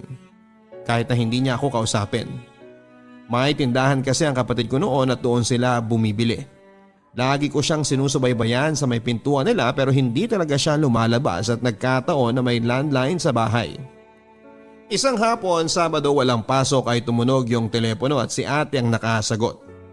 Tanong ni ate, sino to? Pwede po ba si JM? Sigaw ni ate, JM, ikaw ang hinahanap. Wala naman akong alam na tatawag doon kasi bago pa lamang ako. Nag-hello ako at sino ito? Sumagot siya na si Bonto. Nakalimutan mo na yata, sabi niya. Hindi naman, ikaw nga yung nakalimot kasi hindi ka lumalabas ng bahay, ang sabi ko. Nagtatampo kasi ako sa iyo, sabi niya. Nabalitaan ko na may boyfriend ka na raw doon sa inyo, sabi niya. Sino naman ang nagsabi sa iyo niyan? Ang sabi ko. Hindi na importante yon kung sinong nagsabi sa akin. Totoo ba? Ang sabi niya. Ang sagot ko lang ay sorry pero wala na kami. Minahal mo ba siya? Tanong niya. Hindi ako sumagot pero ramdam ko na umiiyak siya sa kabilang linya at sa kanya binaba ang telepono. Hindi ko alam ang gagawin ko noon, Papa Dudut. Bumili ako ng CP noon, Papa Dudut, yung 3210 na Nokia. Yun ang ginagamit ko na pang text kapag nalalate ako ng uwi sa bahay. At alam ko rin na may cellphone si Bon kaya sinubukan kong i-text yun. Pero hindi talaga siya sumasagot. Hinayaan ko lang siya, Papa Dudut, na gano'n ang setup ng relasyon namin. Nagpatuloy pa rin ang pag-aaral kahit nahirap. Kumukuha siya noon ng architecture sa UP. Isang hapon nagkasabay kami sa jeep pero umiiwas pa rin siya. Pero nung buwaba na kami, hindi ko akalain na siya yung unang bumaba ay inalalayan niya ako. At doon ako nagtanong sa kanya. Bakit mo ako iniiwasan, ang sabi ko. Nasaktan kasi ako noon nung tinanong kita kung minahal mo yung lalaki na yon at hindi ka sumagot kaagad. Sobrang sakit noon. Yan ang mga binitawan niyang salita habang naglalakad kami papauwi at sakto na may madadaanan kaming 7-Eleven noon. Inaya ko siya para bumili para makapag-usap pa sana kami ng matagal. Doon ko sinabi ang lahat at sobrang nasaktan siya at humingi ako ng tawad sa kanya. Hanggang sa naging okay kaming muli. Days passed by, Papa Dudut, ay may natanggap akong text. Bagong number yon at hindi ako nag-reply. Pagkatapos ilang saglit lang ay tumawag siya. Ang sabi sa kabilang linya, "Hello Ate JM. Si May to, pwede bang tumuloy dyan sa inyo kasi wala akong matutuluyan?" Okay, sabi ko. "Bakit, ano bang nangyari sa inyo?" ang sabi ko. "Mamaya ko na lang ikikwento sa iyo," sabi niya. Sige. Nang dumating sila ay may kasama siyang lalaki. Sabi niya ay si Kuya MJ nga pala, kapatid siya ng tita ko. Pakilala niya. Oo, nakita ko siya noon, sagot ko naman. Tapos yun, nagkumustahan at nagkwentuhan. Natanong ko kung anong ginagawa ni Kuya MJ noon at ang sabi niya, nagre-review siya para sa board exam. Hanggang sa sinamahan namin si May na pumunta sa kinakasama niya noon. At mula noon, Papa Dudut, ay nag-text din sa akin si MJ. Nagpaparamdam siya na manligaw. Si Bon nga pala, pumunta siya sa Canada at doon siya nag-aral. Kasi kinuha siya ng tatay niya. Pero kami pa rin noon. Lagi nagtitext at tumatawag siya. Pero makalipas ang mga buwan ay madalang na lamang siyang mangumusta sa akin. Pero biglang hindi lang siya nagparamdam pareho sa akin. Summer noon, Papa Dudut, 3rd year na ako noon sa college. Nagkita-kita kami ng mga classmate ko noong elementary kami. Nandun yung crush ko noon at si Ate Achi. Naligaw din sila noon. Sinagot ko sila parehas at pinagsabay ko sila. Marami ang magagalit sa akin sa mga nagawa ko, Papa Dudut, pero hindi ko kasi alam nung time na yon kung sino ang pipiliin ko. Kaya naman silang dalawa ang sinagot ko. Sabi ko, total ay magkalayo naman tayo ulit, yun na lang ang nasa isipan ko ng panahon na yon. Pasukan na ulit noon ng 4th year. Si Ache lagi nag-text, lagi nangungumusta. Ganon din si Crush. Same break noon, nagbakasyon ako sa amin at nagbakasyon din si Achi noon. Pero si Crush hindi siya umuwi dahil nag-OOJT na siya noon sa bangko. Accountant kasi ang kinuha niya noon. Si Achi naman ay seaman din at si Achi ay kakilala pala niya si MJ dahil barkada siya ng kuya niya. Nakita ko kasi sila noon na bumibili sa tindahan pero hindi nila ako nakita. Noong time na yon, Papa Dudut, hapon at ilang araw na lang ay babalik na ako sa Maynila. Pumunta si Achi sa bahay. Nagtatanong kasi si Mama kung nanliligaw daw ba siya sa akin. Pero hindi ko sinabi na boyfriend ko siya, Papa Dudut. Nalaman ko na kamag-anak pala namin siya. Mabait si Achi, Papa Dudut, at wala akong masasabi sa kabaitan niya.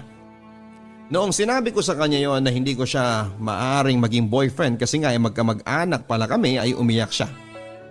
Umiyak siya, Papa Dudut, lumuhod siya sa harapan ko para magmakaawa na huwag ko daw siyang hiwalayan.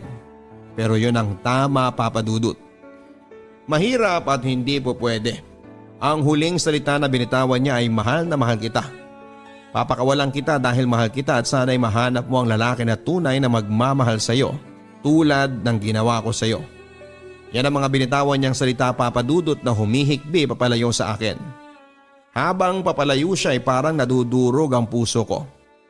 Nakasakit na naman ako ng damdamin ng ibang tao. At yun nga, Papa Dudut, umuwi siya at nalaman ko na nagtanong daw ang mga kaibigan at kapatid niya na bakit siya umiiyak. At yun nga, sinabi niya na nag-break na nga daw kami. At andun din pala si Kuya MJ ng oras na nagpakalasing daw si Achi. Makalipas ng ilang araw, Papa Dudut, ay bumalik na ako ng Maynila at back to school na naman. Wala na talaga akong balita pa kay Bon, kahit yung crush ko. Makalipas ang ilang araw ay nag-text si Kuya MJ, parang gusto niyang manligaw at nagpaparamdam siya lagi. Pinuntahan niya ako sa school noon at lumabas kami at kumain. Doon siya nagtapat sa akin at sinagot ko naman siya. Mabait siya at maalaga siyang tao. Palaging nagtitext siya pag may time siya kasi nag-review daw siya noon. Masaya siyang kausap. Saglit lang ang relasyon namin noon kasi bigla din siyang hindi nagparamdam. Lumipas ang panahon at nakapag-asawa na ako at masaya naman ang pagsasama namin ng asawa ko. Nabalitaan ni Vin na kinasal na ako. Ganon din yung crush ko at pinuntahan pa nga niya ako sa bahay noon para kumustahin ako at ang biro nga niya, kung ako sana ang nakatuluyan mo, sana wala ka din sa atin, yun ang sabi niya. Isa na kasi siyang ganap na manager sa isang bangko sa Maynila at si Achi naman ay may pamilya na rin. Dahil sa hirap ng buhay ay nagpasya po akong mag-ibang bansa para matustusan ang pangangailangan ng pamilya ko, Papa Dudut. At kinuha ko rin ang asawa ko noon sa abroad pero makalipas ng ilang taon ay nagpa siyang umuwi ng Pilipinas ang asawa ko. Pumayag naman ako. Makalipas ang isang taon ay nalaman ko na may babae ang asawa ko. Para po akong pinagsakluban ng langit at lupa ng panahon na yon, Papa Dudut. Pero hindi ko pinaalam sa kanila na alam ko na may kinakasama na ang asawa ko sa Pilipinas. Ang ginawa ko, nagtrabaho ako ng nagtrabaho. Isang araw nagkita kami ng pinsan ko na nag-aya sa akin na may kakatagpuin daw siya na classmate niya. Hindi ko alam na si MJ pala yon. Nabigla ako, Papa Dudut, hindi ako umiime kasi wala akong masabi. Nagkwentuhan sila at nakikinig lamang ako hanggang sa mag-uwian na kami. May nag-friend request sa akin si MJ. Tinanggap ko naman at doon ako nagsimulang magtanong, Papa Dudut, sa kanya kung bakit bigla siyang hindi nagparamdam sa akin noon. Ang sabi niya ay na-hold up daw siya kaya ayun, nawalan siya ng contact sa akin. At doon na nga, Papa Dudut, nagsimula muli ang relasyon namin kahit alam kong bawal at kasalanan sa Diyos ang nagawa namin. Wala, Papa Dudut, na naig yung pagmamahal kesa yung sasabihin ng ibang tao. At hindi lang yan, Papa Dudut, bigla ring nagparamdam si Bon. Nabalitaan niya na hiwalay na kami ng asawa ko at hinihintay ko lang din yung annulment ko noon. Sabi niya ay willing daw siyang kunin ako sa Canada. Minsan napapatanong ako sa sarili ko kung kailan komplikado ang lahat ay doon naman nagpaparamdam sa akin ng mga taong matagal ko nang nakalimutan. At ngayon ay pareho na po kaming anal ni MJ. May pagpapatuloy na po namin yung pag-ibig na naudlot. At eto po, may bagong pamilya na kami ngayon. Hindi mo aakalain na pinagtagpo muli kami ng tadhana. Hanggang dito na lamang and God bless. JM.